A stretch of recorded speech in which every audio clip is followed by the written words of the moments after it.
ഇന്ത്യയുടെ ചരിത്രത്തിൽ, അതായത് സ്വാതന്ത്ര്യം കിട്ടിയ ഇന്ത്യ എന്ന മഹാരാജ്യത്തിൻ്റെ ചരിത്രത്തിൽ ഏറ്റവും മോശമായ പ്രതിപക്ഷമാണ് കഴിഞ്ഞ 11.5 വർഷം കൊണ്ട് ഇന്ത്യയിൽ പോയിക്കൊണ്ടിരിക്കുന്നത്. ഏറ്റവും മോശം. അതിൻ്റെ ഏറ്റവും വലിയ കാരണക്കാരൻ ഈ പറയുന്ന സോണിയാഗാന്ധിയുടെ മകനായ രാഹുൽ ഗാന്ധി എന്ന മൊണ്ണ തന്നെയാണ്. അല്ലെങ്കിൽ ഇന്ത്യയിൽ ഇത്രമാത്രം പ്രശ്നങ്ങളുണ്ടായി. ന്യൂനപക്ഷങ്ങൾക്ക് സേഫ്റ്റി ഇല്ല. അവർക്കൊരു വീട്ടിൽ പോയിരുന്ന് പ്രാർത്ഥിക്കാൻ പറ്റില്ല. അവിടെ സംഘപരിവാറും ബജരാംഗളും RSSും ഇടിച്ചു കയറുന്നു, പ്രശ്നമുണ്ടാക്കുന്നു. അതേപോലെ അതിനു മുമ്പ് ഇന്ത്യയിൽ മുസ്ലിം കമ്മ്യൂണിറ്റിയെ ബീഫിൻ്റെ പേരിൽ, ഞാനത് ഗ്രൗണ്ടിൽ പോയി പലതും റിപ്പോർട്ട് ചെയ്തിട്ടുണ്ട്, എത്ര പേരാണ് കൊല്ലപ്പെട്ടത്, എത്ര പേരെയാണ് ക്രൂരമായിട്ട് ആക്രമിച്ചത്. എന്നിട്ട് അതിനെതിരെ കാര്യമായിട്ടൊന്നും പറയുവാൻ, അത് ഇന്ത്യക്കകത്താണ് പറയേണ്ടത്, വിദേശത്ത് പോയിട്ടല്ല പറയേണ്ടത്. അതുകൊണ്ടാണ് ഇവനെ ഞാൻ മൊണ്ണയെന്ന് പറയുന്നത്. അതായത് ഇന്ത്യയുടെ പ്രശ്നമുണ്ട്, ഇന്ത്യക്കകത്ത് പറഞ്ഞോണം. അപ്പം നമ്മുടെ വീട്ടിൽ നടക്കുന്ന പ്രശ്നം വീട്ടിലാണ് പറയുന്നത്, അല്ല തെരുവിലല്ല പോയിട്ടല്ല പറയുന്നത്. കാരണം ജർമ്മനിലൊക്കെ കാണിച്ച വെറും പിടിത്തരോ.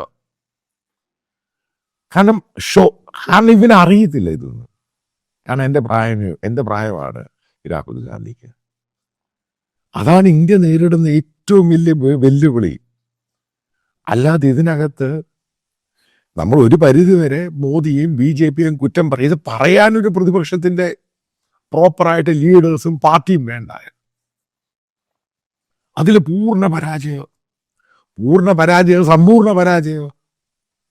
ഒരു രാഷ്ട്രീയത്തെപ്പറ്റി ഒരു മണ്ണാങ്കട്ടെ അറിയാത്ത ഒരു തരം താഴ്ന്ന, ഇന്ത്യക്ക് പറ്റാത്ത ഒരു രാഷ്ട്രീയക്കാരൻ അയാളെവിടെ പൊക്കി പിടിച്ചുകൊണ്ട് നടക്കുന്നു. ഞാനീ പറയാൻ പോകുന്നത് ആ ടോപ്പിക്കിനല്ല, കാരണം അതൊരു പ്രധാനപ്പെട്ട ഘടകമാണ്.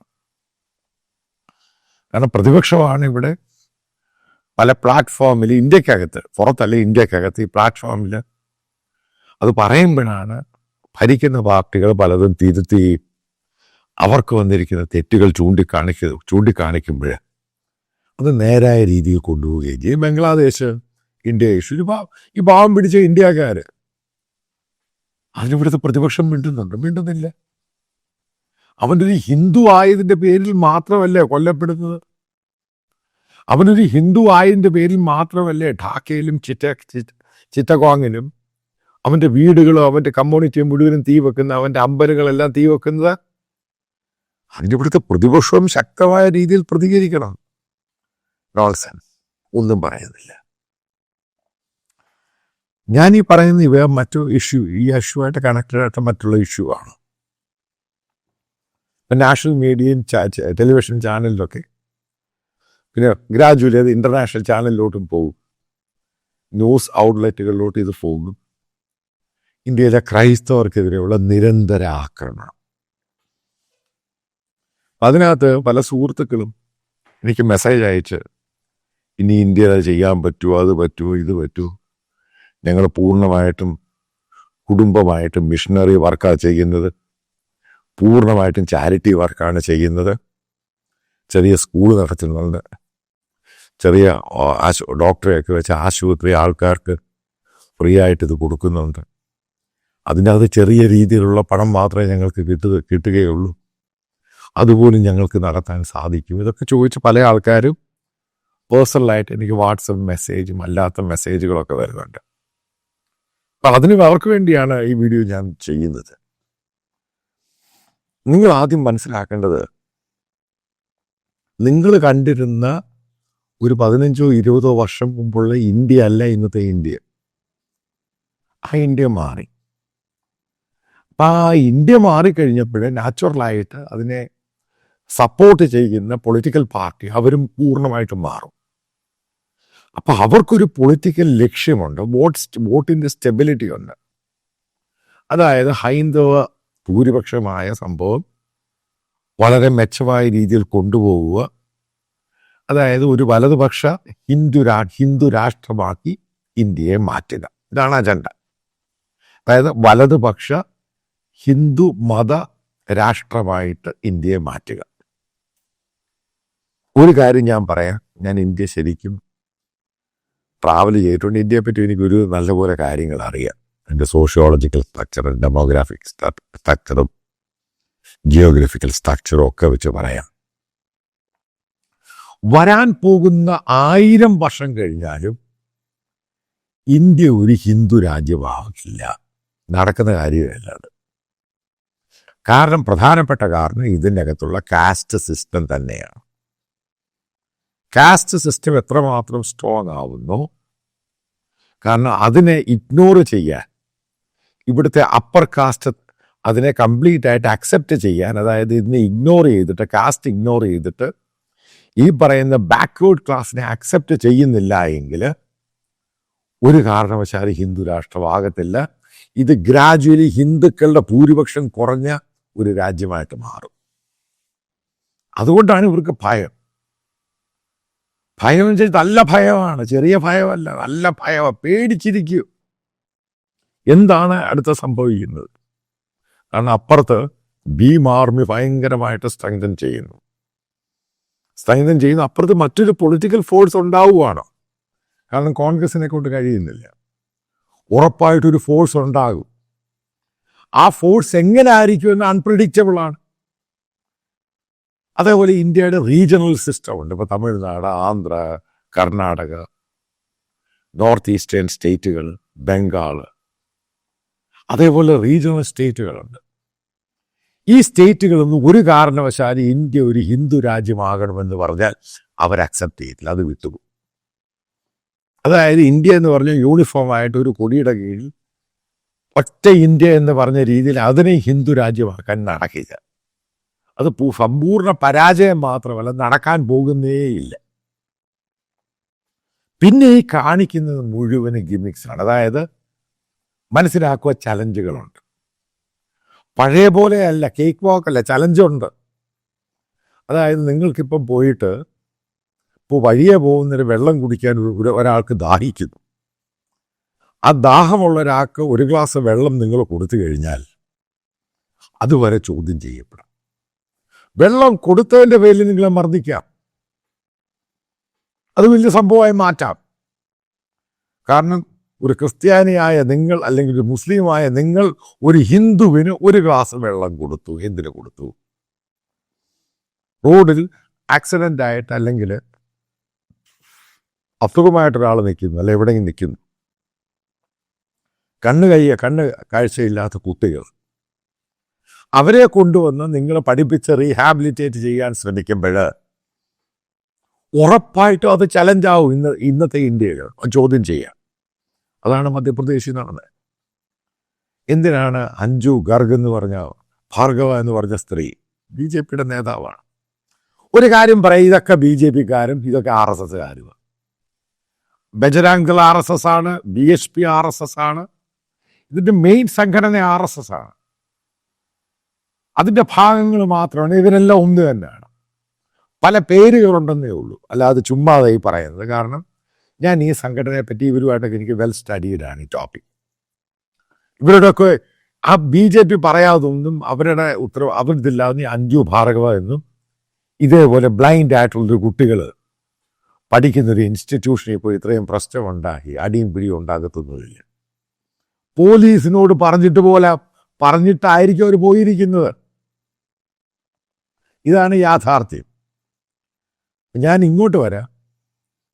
അതായത് പഴയ പോലെ നിങ്ങൾക്ക് സ്കൂൾ നടത്താം, അതേപോലെ ഇങ്ങനെ ആൾക്കാരെ സഹായിക്കാനോ, റോഡിൽ അസുഖമായിട്ട് കിടക്കുന്നയാളെ വീട്ടിൽ കൊണ്ടുവരാനോ, അവർക്കൊരു എന്തെങ്കിലും സഹായം ചെയ്യാനോ, മെഡിക്കൽ ട്രീറ്റ്മെൻറ്റ് ചെയ്യാനോ, അതിനെ അവരെ ചോദ്യം ചെയ്യാൻ, ചലഞ്ച് ചെയ്യാം. പക്ഷെ ഇതൊക്കെ ഫേസ് ചെയ്യാൻ തയ്യാറാകണം. അതായത് മിഷൻ പ്രവർത്തനവും ചാരിറ്റി എന്ന് പറയുന്നത് പ്രൊഫഷണലായിട്ട് ചെയ്യുന്നവരുണ്ട്. അതായത് പണവും അതിൻ്റെ കച്ചവടവും, വിദേശത്ത് പണം വരുന്നു, അതിൻ്റെ ഇത്ര ശതമാനം ചിലവാക്കുന്നു, ഇത്ര ശതമാനം പോക്കറ്റിലൊക്കെ ഈ സംഭവങ്ങളുണ്ട്. ഒത്തിരി എണ്ണത്തെ പിടിച്ചിട്ടുമുണ്ട്. അതിനെ ഒരു മിഷൻ വർക്കായിട്ട് ഞാൻ കണക്കാക്കുന്നില്ല. മിഷൻ വർക്ക് എന്ന് പറയുന്നത് ഒരു ഡൗൺ റോഡൻ ആയിട്ടുള്ള മാർജിനലൈസ്ഡ് ആയിട്ടുള്ള കമ്മ്യൂണിറ്റി, ആ കമ്മ്യൂണിറ്റിയെ അവരെ അപ്ലിഫ്റ്റ് ചെയ്ത് മുന്നോട്ട് കൊണ്ടുവന്ന എഡ്യൂക്കേഷനിൽ കൂടെ അവർക്ക് അവരുടേതായ ഐഡന്റിറ്റിയും സമൂഹത്തിലുള്ള സ്ഥാനവും കൊടുക്കുമ്പോഴാണ് ഒരു മിഷൻ വർക്ക് അക്കംപ്ലിഷ് ചെയ്യുന്നത്. അതാണ് മിഷൻ. ആ മിഷനാണ് സക്സസ് ആവുന്നത് എപ്പോഴും. ഇവരുടെ ഏറ്റവും വലിയ പ്രശ്നം എന്ന് പറയുന്നത് അത് സക്സസ് ആകാൻ പാടില്ല. അതാണ് പ്രശ്നം, വേറൊന്നുമില്ല. നിങ്ങൾ അവരെ മതം മാറ്റിയൊന്നൊന്നുമല്ല. അവനെ എഡ്യൂക്കേഷൻ കൊടുത്ത് അവൻ്റെ ഐഡന്റിറ്റിയോടുകൂടി അവനെ ഒരു മനുഷ്യനാക്കാൻ, ആ മനുഷ്യനെ അക്സെപ്റ്റ് ചെയ്യാൻ ഇവർ തയ്യാറല്ല. ഈ ബാക്കിയൊക്കെ പറയുന്ന തയ്യാറെന്നൊക്കെ പറഞ്ഞ് പബ്ലിക്കിൽ പറയുന്നേ ഉള്ളൂ. സനാതന ധർമ്മം അനുസ്മൃതിക്കാതെ ഇവരെ എങ്ങനെ അക്സെപ്റ്റ് ചെയ്യാൻ പറ്റും? അതല്ലേ ഇവർക്ക് വേണമെന്ന് പറയുന്നത്. അതിനകത്ത് അക്സെപ്റ്റ് ചെയ്യാൻ പറ്റത്തില്ല. അപ്പൊ ആ രീതിയിൽ അവരെ അപ്ലിഫ്റ്റ് ചെയ്യാൻ ഏതെങ്കിലും കമ്മ്യൂണിറ്റി ശ്രമിച്ചാൽ അവരെ എല്ലാ രീതിയിലും ഭീഷണിപ്പെടുത്താനും തകർക്കുവാനൊക്കെ ശ്രമിക്കും. അതായത് പഴയ പോലെ ആയിരിക്കില്ല ഇനിയും വരാനുള്ള ദിവസങ്ങളിൽ. അപ്പോൾ ഒന്ന് രണ്ട് ഉദാഹരണങ്ങൾ ഞാൻ പറയാം.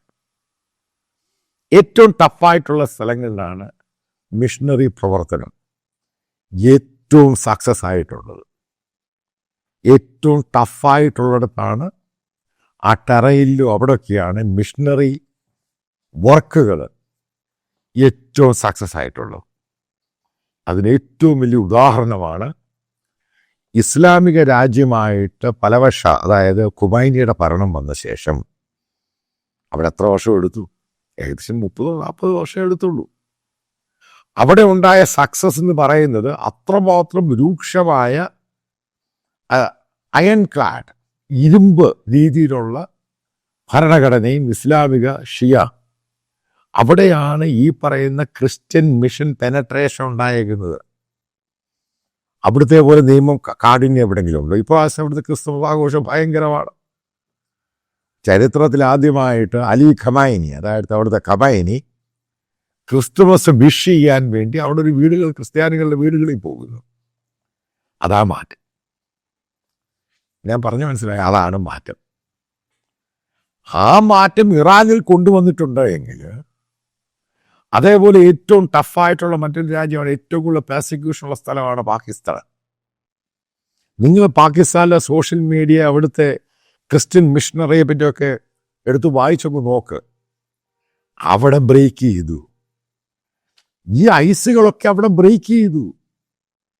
അതേപോലെ തന്നെ അഫ്ഗാനിസ്ഥാൻ, താലിബാൻ അത്ര ടഫ് എവിടെയും വരുന്നില്ല, കാരണം പബ്ലിക്കിൽ എല്ലാവർക്കും അറിയാം അവിടെ ഉണ്ടായില്ലേ. അപ്പം ഇങ്ങനെയുള്ള ടഫായിട്ടുള്ള ടെറൈനിൽ മിഷൻ വർക്കുകൾ ഇതേപോലെയുള്ള ചാരിറ്റിയും ഈ താഴേക്കടയുള്ളവരെ മുന്നോട്ട് കൊണ്ടുപോകും. അവിടെ ഒന്നും മനസ്സിലാക്കേണ്ടത് ഇറാനിലെ താഴേക്കട ഒന്നുമല്ല, കമ്മ്യൂണിറ്റി ഇസ്ലാമിൻ്റെ അകത്തോട്ട് പെനട്രേറ്റ് ചെയ്യുക എന്ന് മാത്രം. പക്ഷേ ഇന്ത്യയിൽ അങ്ങനെയല്ല. ഇന്ത്യയിലെ മിഷൻ കംപ്ലീറ്റ് ഡിഫറെൻ്റ്. എന്തുകൊണ്ട് ഇന്ത്യയിലെ മിഷൻ ഡിഫറെൻ്റാന്ന് പറയുന്നത്? ഇന്ത്യയിൽ ആദ്യം കൊടുക്കേണ്ടത് ഇവിടുത്തെ ബാക്ക്വേർഡ് ക്ലാസ്സിനെ അവനെ മനുഷ്യനാക്കി എടുക്കുക. അതാണ് ഇവിടുത്തെ ഏറ്റവും വലിയ ചാലഞ്ച് എന്ന് പറയുന്നത്. അതിനിവർ സമ്മതിക്കത്തില്ല. കാരണം അവൻ മാറിക്കഴിഞ്ഞാൽ അവനെ ആദ്യം പോയി തലക്കടിക്കുന്നില്ല അവനെ ആയിരിക്കും. അതാണ് അംബേദ്കർ പറഞ്ഞിരിക്കുന്ന ഏറ്റവും വലിയ കാരണം. അതിൻ്റെ പേരിലാണ് അദ്ദേഹം ഇതെല്ലാം വിട്ടിട്ട് ബുദ്ധിസ്റ്റ് ആകാൻ പോയത്. അപ്പം പറയാൻ പോകുന്നത്, ഈ പറയുന്ന സംഭവങ്ങൾ കൊണ്ടൊന്നും ഭയക്കൊന്നും ചെയ്യേണ്ട. ഇപ്പം പഞ്ചാബിലൊക്കെ എത്രയോ വർഷത്തെ പ്രയത്നം കൊണ്ടാണ് ഇപ്പം മാറ്റം ഉണ്ടായത്. അവിടെ സർദാർമാരുടെ ഇടയ്ക്ക്, പ്രത്യേകിച്ച് ബാക്ക്വേർഡ് ക്ലാസ് ആയിട്ടുള്ള സിഖുകാരുടെ വലിയ മാറ്റം ഉണ്ടായില്ലേ. അവരെ മുഴുവനായിട്ട് ഡൗൺ റോഡനായിട്ട് ഐസൊലേറ്റ് ചെയ്ത് വെച്ചേക്കുമല്ല. അത് വേറെ വേറെ ഗുരുദ്വാര, അവർക്ക് വേറെ ഗുരുദ്വാര, ഇവർക്ക് വേറെ ഗുരുദ്വാര, അവിടെ ചേഞ്ച് ഉണ്ടായില്ലേ. ഈ പറയുന്ന തമിഴ്നാട്ടിൽ ഇത്രയും മുന്നേറ്റം ഉണ്ടാക്കാൻ കാരണം എന്ത്? തമിഴ്നാട്ടിൽ മുന്നേറ്റം ഉണ്ടായോ ഇല്ലയോ? ചെന്നൈ പോയാലും മനസ്സിലാക്കും. കാസ്റ്റ് ബേസ് തന്നെയാണ്. അതാണ് മുഴുവനും പൊളിഞ്ഞ് നാശമായി പോയത്. Dravidian culture. എവിടെ പോയി പിന്നെ സനാതനം? തമിഴ്നാട്ടിൽ പോയി സനാതനം എന്ന് പറയാൻ പറ്റുമോ? ഒരു ജഡ്ജ് സനാതനം പറഞ്ഞതിനെ അനുഭവിച്ചുകൊണ്ടിരിക്കുക. ഇതാണ് ഇതിൻ്റെ കാര്യം. അതായത് ഞാൻ പറയുന്നത്, എല്ലാ മനുഷ്യനും ലൈഫിൽ ടഫായിട്ടുള്ള ഒരു ടൈം സംഭവങ്ങളൊക്കെ ഉണ്ട്. നിങ്ങളിപ്പോൾ എന്ത് ചാരിറ്റി ചെയ്താലും, ഫ്രീ ആയിട്ട് എന്ത് ചാരിറ്റി ചെയ്താലും, അതുപോലും ഈ പറയുന്ന ചലഞ്ചുകളിൽ കൂടെ പോകുമ്പോഴാണ് അതിൻ്റെ ഒരു ബ്യൂട്ടി എന്ന് പറയുന്നത്. അതായത് ഒരാൾക്ക് ഒരു സാധനം കൊടുക്കുന്നു, ഒരു ഷാള് കൊടുക്കുന്നു, അവൻ ആഹാരം കൊടുക്കുന്നു, അത് ചലഞ്ചിൽ കൂടെ പോകുമ്പോഴാണ് അതിൻ്റെ ബ്യൂട്ടിയും അതിൻ്റെ ഡിഫിക്കൽറ്റിയും നിങ്ങൾ മോൾഡും ഷേപ്പും ചെയ്യുന്നത്. ആ മോൾഡും ഷേപ്പും ചെയ്യുമ്പോഴാണ് ആ ടെറൈൻ നിങ്ങൾക്ക് സ്മൂത്തായിട്ട് ട്രാവൽ ചെയ്യാൻ പറ്റുന്നത്. അല്ലാതെ പെട്ടെന്ന് പ്ലെയിനായിട്ടുള്ള റോഡിൽ കൂടെ ഓടുന്നവൻ അല്ലെങ്കിൽ വണ്ടി ഓടിക്കുന്നവൻ പെട്ടെന്ന് ഹിമാലയൻ ടെറൈനിലോട്ട് കയറി അങ്ങനെ ഇരിക്കും. അതുകൊണ്ട് ഹിമാലയത്തിൻ്റെ ടെറനും മറ്റുള്ള ടെറൈൻ ഈ സംഭവങ്ങളൊക്കെ ആദ്യം മനസ്സിലാക്കിയിരിക്കണം. അത് എല്ലാവർക്കും നല്ലത്, എല്ലാ മലയാളിയും അറിഞ്ഞിരിക്കേണ്ടതാണ്. ലൈഫിൽ നല്ലതുകൊണ്ട് മോശമായ സമയമുണ്ട്. ഇതൊരു മോശമായ സമയം ഉണ്ടാക്കി കിട്ടിയതാണ്. ഈ ഒരു സമയത്തോട് ഈ സമയമാണ് മാക്സിമം പ്രയോജനപ്പെടുത്തി മോൾഡും ഷേപ്പും ചെയ്യേണ്ടത്. അതായത് എല്ലാ ടെറൈനിലും കൂടെ വണ്ടി ഓടാൻ സാധിക്കും. പ്രശ്നങ്ങളുണ്ട്, ജയിൽ ടൈം കിട്ടാം. ഒരു കാര്യം പറയും, ഇസ്ലാമിക രാജ്യങ്ങളിലെ പോലെ ഇവിടെ ഒന്നും പ്രശ്നം ഉണ്ടാകത്തൊന്നുമില്ല. കാരണം ഇന്ത്യ ജനാധിപത്യ രാജ്യം. കാരണം ഇവിടെ മഹാഭൂരിപക്ഷം ഹിന്ദുക്കളും അതവരനുവദിച്ചു കൊടുക്കുന്നില്ല. ഈ പറയുന്ന ഈ സംഘപരിവാറിനെയും ഈ പറയുന്ന ബജറാങ് ദളിനെയും ഒന്നും അംഗീകരിക്കുന്നവരല്ല ഇന്ത്യയിലെ മഹാഭൂരിപക്ഷം ഹിന്ദുക്കളും. കാരണം അവർക്കറിയാം ക്രിസ്ത്യൻ മിഷണറീസും ക്രിസ്ത്യൻ ഓർഗനൈസേഷന് ഇന്ത്യക്ക് കൊടുത്ത കോൺട്രിബ്യൂഷൻ എന്താണെന്ന്. അതവർക്ക് കൃത്യമായിട്ട് അറിയാം. അതുകൊണ്ട് ഈ ഗിമിക്സും ഈ പേടിപ്പീരും ഒന്നും കൊണ്ട് നിങ്ങൾ ഭയക്കൊന്നും വേണ്ട. ഇത് നിങ്ങൾക്ക് കിട്ടിയ ഒരു സാഹചര്യമാണെന്ന് കരുതുക. ആ സാഹചര്യത്തെ ഓവർകം ചെയ്ത് മുന്നോട്ട് പോകുമ്പോൾ നിങ്ങളുടെ കോൺഫിഡൻസ് കൂടുതൽ വർദ്ധിക്കും. ഇങ്ങനൊരു സാഹചര്യം ഇന്ത്യക്ക് ആവശ്യമായിരുന്നു, ആ സാഹചര്യത്തിൽ നമുക്കിതൊക്കെ പഠിക്കാൻ സാധിച്ചു എന്നല്ലാതെ ഏറ്റവും കൂടുതൽ ശത്രുക്കളും പ്രശ്നങ്ങളൊക്കെ ഉണ്ടാകുമ്പോൾ നമ്മൾ കൂടുതൽ വിജിലൻ്റ് ആകും, കൂടുതൽ കോൺഫിഡൻസ് ബിൽഡ് ചെയ്യാൻ സാധിക്കും. നമുക്കിതിനെയൊക്കെ മറികടക്കാമെന്നൊരു തോന്നലുണ്ടാകും. ആ തോന്നലിന് വേണ്ടി കിട്ടിയിരിക്കുന്ന സാഹചര്യം മുതലാക്കുക എന്നല്ലാതെ ഇവർ ഒരു കാരണവശാലും ശത്രുക്കളായിട്ട് കാണരുത്. അവർ ഇന്ത്യക്കാർ തന്നെയാണ്. അതേപോലെ തന്നെ ബംഗ്ലാദേശിലുള്ള ഇന്ത്യക്കൾക്ക് അവർക്ക് നല്ലത് വരണം. അവർക്കൊരു കാരണവശാലും ഇതേപോലെയുള്ള ഇസ്ലാമിക റാഡിക്കൽസിൽ നിന്നും അറ്റാക്ക് ഉണ്ടാകരുത്. അതും നിങ്ങൾ പുറത്ത് പറയാൻ തയ്യാറാക്കണം. കാരണം നമ്മളെല്ലാം ഇന്ത്യക്കാരാണ്, നമ്മളെല്ലാം മനുഷ്യരാണ്. മനുഷ്യത്വമാണ് ഏറ്റവും വലുത്. അതെല്ലാം കഴിഞ്ഞിട്ടാണ് റിലീജിയൻ എന്ന് പറഞ്ഞ സംഭവം. എനിക്കൊരു കാര്യം എന്ത് പറയാനുള്ളൂ, പഴയ പോലെ നിങ്ങൾ ചെയ്തുകൊണ്ടിരുന്ന നിങ്ങളുടെ ചാരിറ്റി വാക്കുകൾ ഇതേപോലെ കണ്ണ് കാണാത്തവരെ, മെൻ്റലി ഹാൻഡിക്യാപ്റ്റ് അങ്ങനെയുള്ളവരെ നിങ്ങൾ ടേക്ക് കെയർ ചെയ്ത് റീഹാബിലിറ്റേറ്റ് സംഭവം തുടരണം. കാരണം അതിവിടെ ചെയ്യാൻ ആളുകളില്ല, ഈമാരെ കൊണ്ടൊന്നും പറ്റത്തൊന്നുമില്ല. ഇത് ഇത്രമാത്രം ഇന്ത്യൻ റോഡുകളിലും സിറ്റികളിലും ഭിക്ഷക്കാരില്ലാത്തതിൻ്റെ കാരണം, ഞാൻ ആ വാക്ക് പറയാം, ഭിക്ഷക്കാർ തെണ്ടാനും അതേപോലെ സംഭവങ്ങളില്ലാത്തതിൻ്റെ കാരണം ക്രിസ്ത്യൻ മിഷണറീസ് അവരെ റീഹാബിലിറ്റേറ്റ് ചെയ്തുകൊണ്ടാണ്. ഈ പറയുന്ന കുഷ്ഠരോഗികൾ മറ്റുള്ള രോഗികൾ അസുഖമായിട്ട് റോഡിൽ കൂടെ റെയിൽവേ സ്റ്റേഷനിൽ പഴയ പോലെ കാണാനില്ലാത്തതിൻ്റെ കാരണം അതാണ് ഒന്ന്. അതേപോലെ ട്രെയിനൊക്കെ അമ്മ ഗിമ്മ എന്നൊക്കെ പറഞ്ഞ സംഭവങ്ങളില്ലാത്തതിൻ്റെ കാരണം അതാണ് പ്രധാനപ്പെട്ട സംഭവം. അപ്പം ആ വർക്ക് തുടരണം. ചലഞ്ചുകളുണ്ടാകും. ഇതിനെ ഫേസ് ചെയ്ത് തന്നെ മുന്നോട്ട് പോകുമ്പോഴാണ് നമ്മൾ യഥാർത്ഥത്തിൽ ഇതിനൊക്കെ ഫേസ് ചെയ്യുന്ന മനുഷ്യനായി മാറുന്നത്. മൃഗീയ സ്വഭാവമായിട്ട് ആൾക്കാർ വരും, അതൊക്കെ സ്വാഭാവികമാണ്. ജയിലിൽ പോകേണ്ടി വരും, അതിന് സ്വാഭാവികമാണ്. ഇതൊക്കെ ഇതിൻ്റെ പാർട്ട് തന്നെയാണ്. ചലഞ്ച് ഏറ്റെടുത്ത് മുന്നോട്ട് പോകുക. സക്സസ് എന്ന് പറയുന്നത് നിങ്ങൾ വിട്ടുകൊടുക്കുക. സക്സസ് റേറ്റാണ് 100%. ഇതൊക്കെ താൽക്കാലികം മാത്രമാണ്. ഇതിനെ എതിർത്ത് മുന്നോട്ട് പോകുന്നതാണ്. എതിർത്ത് ബഹളം ഉണ്ടാക്കി അടിയുണ്ടാക്കി മുന്നോട്ട് പോകുക എന്നല്ല. നിങ്ങളുടെ വർക്കുമായിട്ട് മുന്നോട്ട് പോകണം. ഈ ഇന്ത്യയെ മാറ്റിയെടുക്കണം. ഇന്ത്യയുടെ ബാക്ക്വേർഡ് ക്ലാസ്സും അതേപോലെ ഇഗ്നോർ ചെയ്തിരിക്കുന്ന ഐസൊലേറ്റഡ് ആയിട്ടുള്ള അവരെ മുന്നോട്ട് കൊണ്ടുവരണം. അവരെല്ലാം കൂടെ വന്നു കഴിഞ്ഞാൽ ഇൻക്ലൂസീവായിട്ട് ഇന്ത്യയുടെ ഡെവലപ്മെൻറ്റ് ഉണ്ടാകത്തുള്ളൂ. അതായിരിക്കണം നമ്മുടെ പ്രധാന ലക്ഷ്യം. അതിൽ നമ്മൾ വിജയിക്കുക തന്നെ ചെയ്യും. അതിലേക്കാണ് നമ്മൾ ഒന്നടങ്കം മുന്നോട്ട് പോകേണ്ടത്.